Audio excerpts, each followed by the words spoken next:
자, 이제 기업 탐방하러 들어가 보겠습니다. 함께 하실 분 MBN골드 조선일 매니저입니다. 어서 오세요. 안녕하십니까? 네, 주말 잘 보내셨나요? 네, 주말 잘 보냈습니다. 너무 빨라요. 그죠? 벌써 9월이 다 지나가네요. 네, 9월도 빠르고 주말은 항상 빠른 것 같습니다. 자, 또 주말 사이에 여러 가지 또 준비를 해오셨는데 오늘 첫 번째로 탐방 가볼 기업 어디입니까? 네, 이 앞전에도 이제 원전 얘기하셨는데 원전의 대표적인 기업입니다. 건설주 중에 현대건설입니다.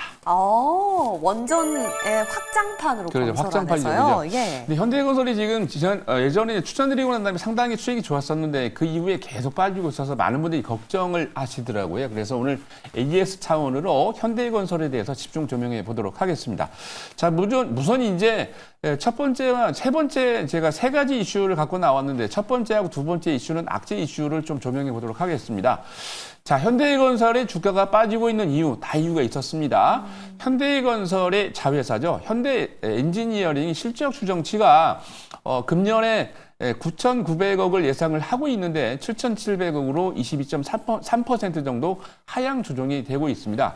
이 현대엔지니어링의 가장 큰 핵심 이슈는 두 번째 바로 하단에 나와 있는 본드콜인데요. 본드콜이라는 거는 원래 시행사가 기본적으로 이제 건설 프로젝트를 진행을 할 때 이 건설을 그 수행사죠. 원래 이제 발주처가 시행사하고 계약 체결을 하는데 계약 체결하기 전에 기본적으로 모든 금액을 다 주는 게 아니고 보통 한 10% 정도의 계약금을 걸어놓고 프로젝트를 진행을 합니다. 근데 이게 건설 프로젝트가 계약이 이행이 안 됐을 경우에 이 발주처가 기본적으로 10% 계약을 줬던 거를 회수해 가는 걸 얘기를 하는 건데요.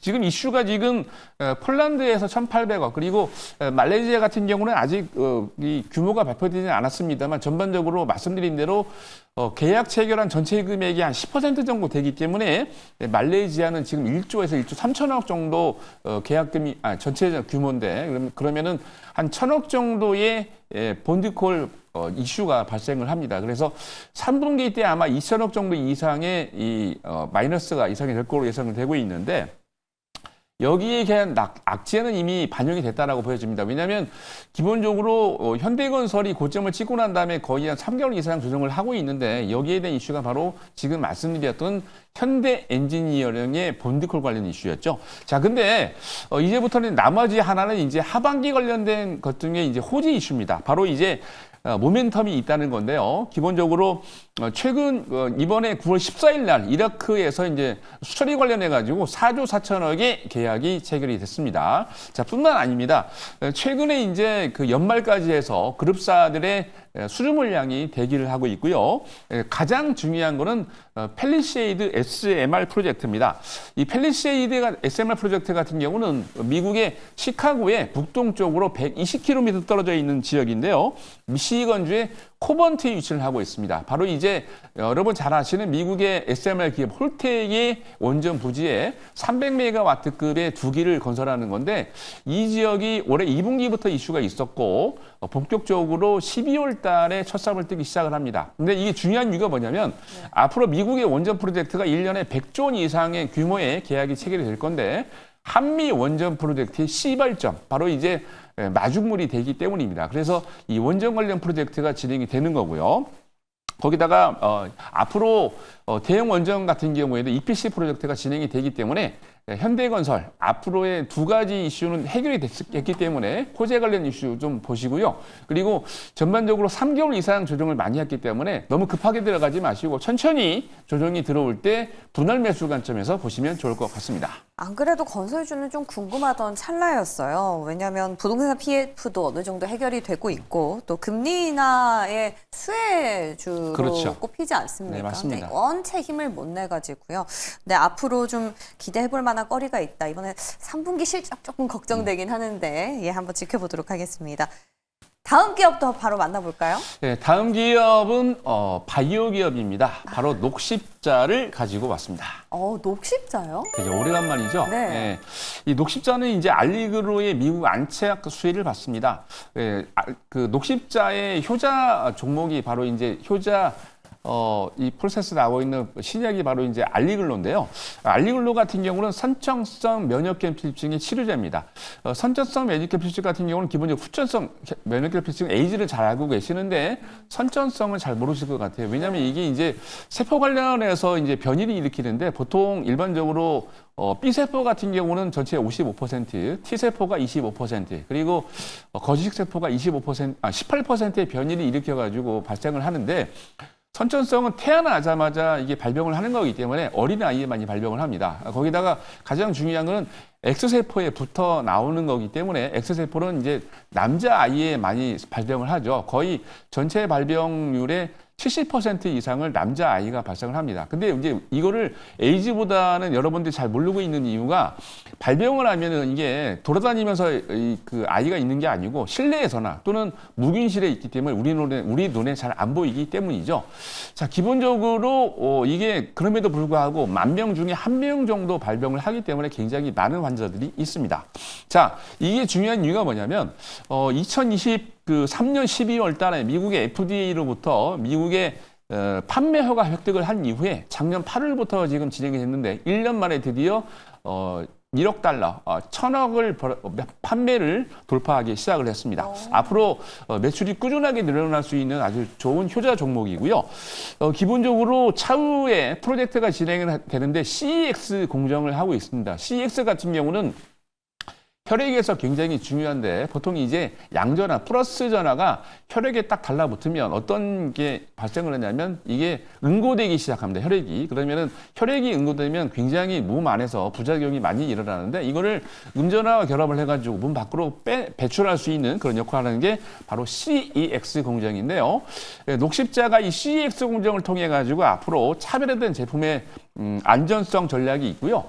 예전에도 이제 제약바이오 기업들 말씀을 드릴 때 미국에서 전략적으로 전문 약국 채널을 갖고 있는 기업들이 있다라고 하는데 녹십자 같은 경우에도 이 전문 약국 채널을 겨냥해서 전략적으로 진출을 하고 있습니다. 특히 이제 2023년 12월 달에 미국의 AB홀딩스라는 기업을 1,380억에 인수를 했습니다. 이 AB홀딩스 같은 경우는 캘리포니아에 본사를 두고 있는데 뉴저지와 유타 그리고 캘리포니아의 6곳의 혈액원을 운영을 하고 있는데 이 혈액원이 중요한 게 바로 녹십자의 알리글로의 원료가 되는 겁니다. 그래서 이 원료 공급을 수급을 안정화시키면 매출과 영업이익 늘리는 데도 매출하는 데도 굉장히 중요하기 때문에 녹십자의 이 프로젝트 관련해서 관심 있게 지켜보시고요. 네. 녹십자는 꾸준히 우상향하고 있는 기업이고 매출과 영업이 기대되기 때문에 관심을 한번 가져보시면 좋을 것 같습니다. 와, 이 선천성 면역 결핍증 환자가 수급이 부족할 정도로 많나 보네요. 네, 엄청나게 많습니다. 그래요? 네. 네, 좋습니다. 이런 시장 안에서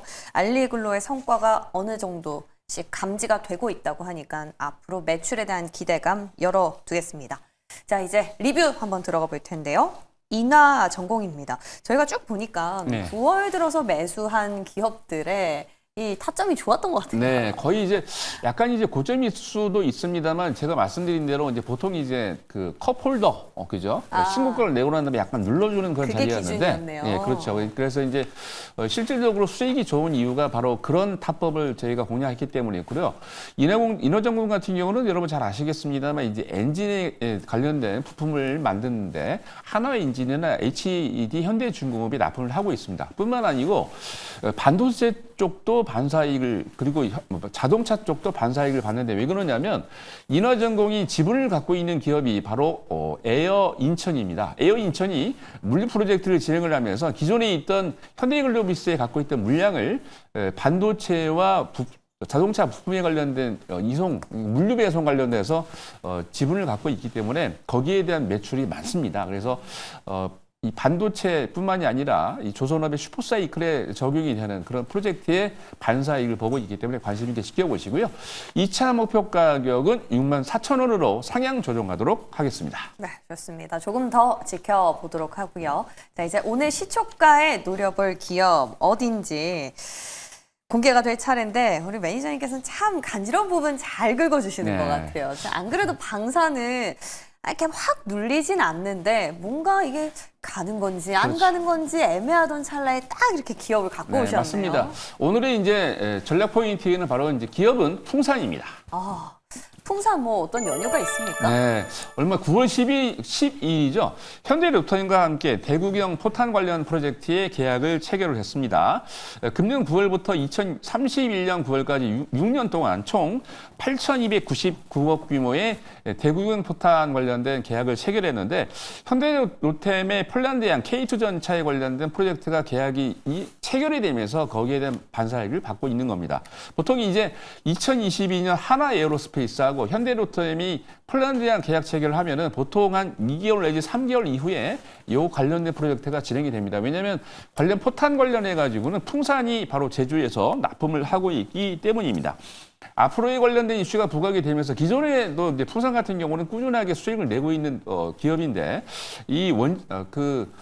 방산 관련돼서 이슈가 계속되고 있고 금년뿐만이 아니라 내년에도 포탄 관련이나 관련 프로젝트가 계속해서 이연이 되면서 지금 계약 체결이 되고 있기 때문에 반사익을 받습니다. 특히 전체적으로 봤을 때 내년치의 평균 매출과 영업이익 대비 한 30% 정도 이상, 13% 이상 실적 가이던스를 이제 상향 조정을 했기 때문에 거기에 대한 반사익을 톡톡히 받는 기업입니다. 자, 가격 전략입니다. 시초가에 매수를 하고요. 1차 목표 가격은 15만 원, 손절 라인은 11만 원 제시해 드리도록 하겠습니다. 네. 이 풍산의 고객사가 폴란드뿐만 아니라 우리 국내 방산 기업들도 포함이 된다라는 맞습니다. 사실입니다. 오늘 네. 시초가에 또 풍산 한번 지켜보도록 하고요. 그 밖에 시장에 대한 궁금증들 어디로 가면 해소를 해볼 수 있을까요? 네, 네이버 밴드에서 많은 정보를 드리고 있습니다. 조선일 검색하시고 들어보셔서 무료로 많은 정보 받으시기 바라고요. 매일 아침 이 프로그램 끝나고 바로 8시부터 여러분들에게 많은 정보를 드리고 있습니다. 지금도 이제 방송을 열고 왔는데요. MBN 골드에서 공개 방송이 진행이 되니까 조금 이따가 8시에 들어오셔서 많은 정보 또 받아가시기 바랍니다. 좋습니다. 한 주를 또 새롭게 시작하는 월요일인 만큼 전략 세워보는 거 중요하겠죠. 8시에 조선일 매니저와 함께 하시기 바랍니다. 도움 말씀 고맙습니다. 감사합니다.